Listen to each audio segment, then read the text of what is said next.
Olá, amigos, a paz do Senhor. A nossa personagem de hoje, a mulher virtuosa, é anônima.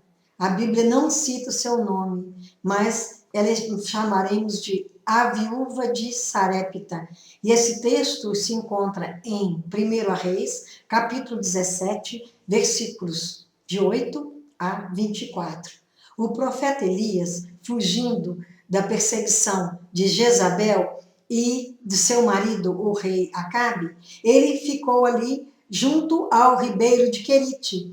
E ali ele bebia água e os corvos que Deus mandara levava para ele alimentação, pão com carne, 2 vezes ao dia. E ele permaneceu ali com medo deste casal maligno. E um dia Deus se dirige ao profeta e manda que ele fosse a Sarepta e que ali ele seria alimentado por uma viúva.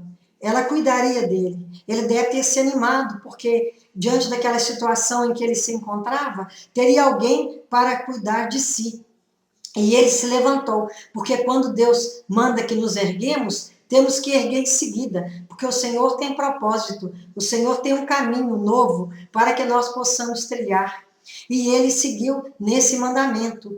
E chegando lá em Sarepta, que é de Sidom, essa região até pertencia ao rei Acabe e sua esposa maligna, Deus age às vezes com estranheza, porque ele estava fugindo deles e ele foi para um lugar que pertencia a eles, mas como Deus mandou e um profeta verdadeiro, um profeta com quem Deus fala, ele não titubeia, ele faz o que o Senhor mandou. E ele foi enfrentando aquela situação. E chegando à porta da cidade, porque as cidades eram fortificadas, e ali na porta estava uma senhora viúva catando gravetos. E ele lhe dirigiu a palavra e pediu que ela trouxesse água numa jarra.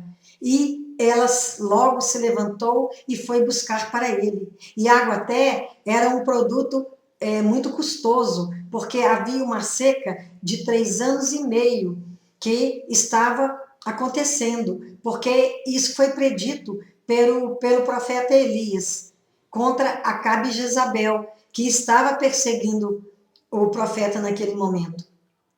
E ela foi buscar a água, mas quando ela se afastou um pouco dele, ele a chamou para trás e pediu que ela levasse para ele também um bolo.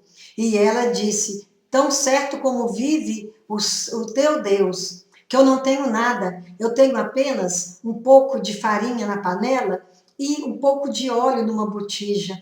E eu quero fazer um bolo para mim e para ele, para que nós comamos e morramos.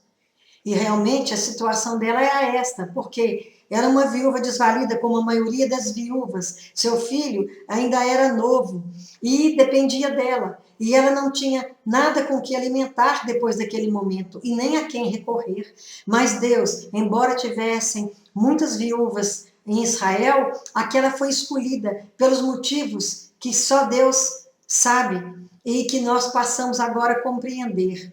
Ela confiou naquele homem. Ela sentiu que era um homem de Deus que estava ali.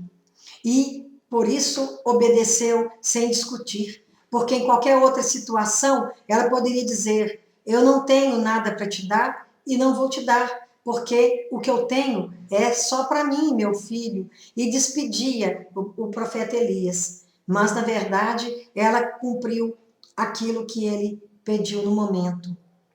E ela não mais teve falta nem da farinha, nem do azeite, porque o Senhor multiplicava durante todo aquele resto de período de seca, nada faltou para ela.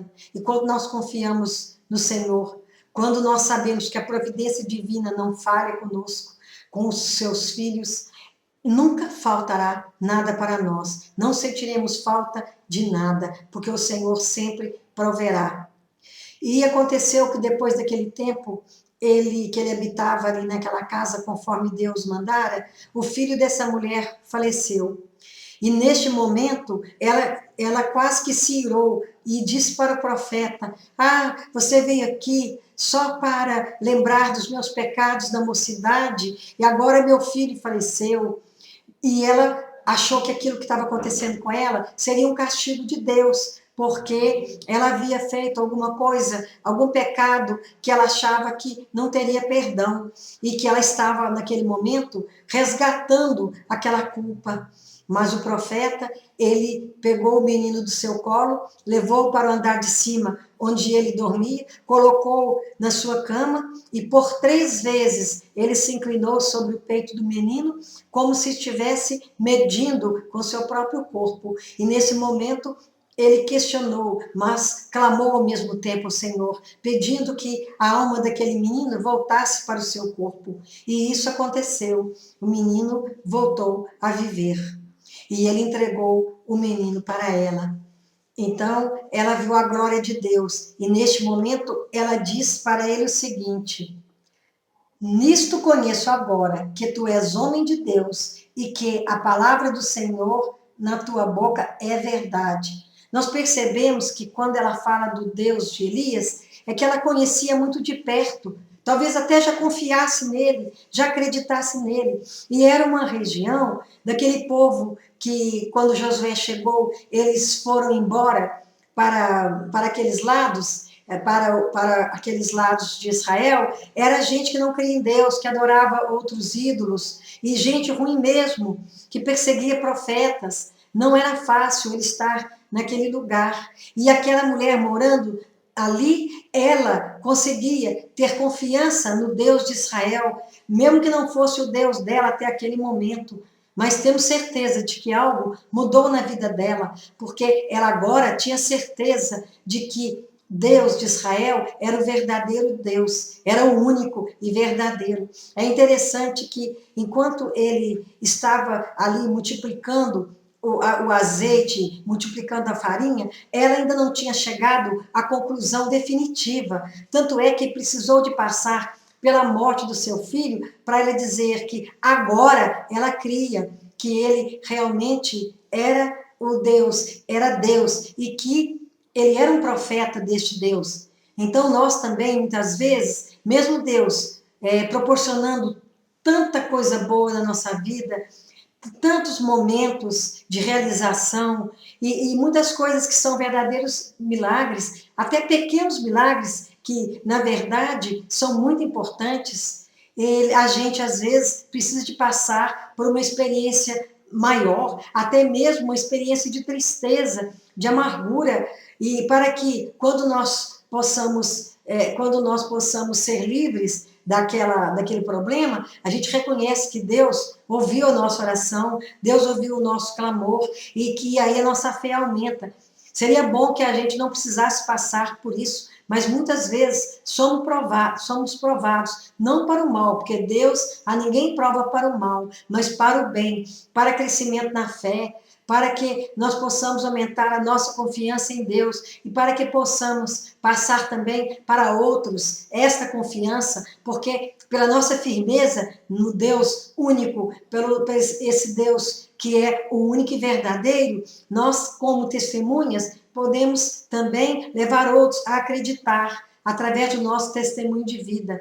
Que o Senhor possa sempre nos abençoar, que nós possamos crer, que a nossa fé seja aumentada, como aquele azeite foi aumentado, que a unção do Senhor não nos falte sobre a nossa cabeça, e que a farinha da alegria, da provisão, da prosperidade, do sustento, não falte em nossa casa, não falte em nossas vidas, para que também possamos alcançar outros. Que a viúva de Sarepta seja também para nós um exemplo de uma mulher virtuosa, embora não seja nominada na Bíblia, mas que deixou um exemplo de alguém que não discutiu, que obedeceu e que também não disfarçou sua situação.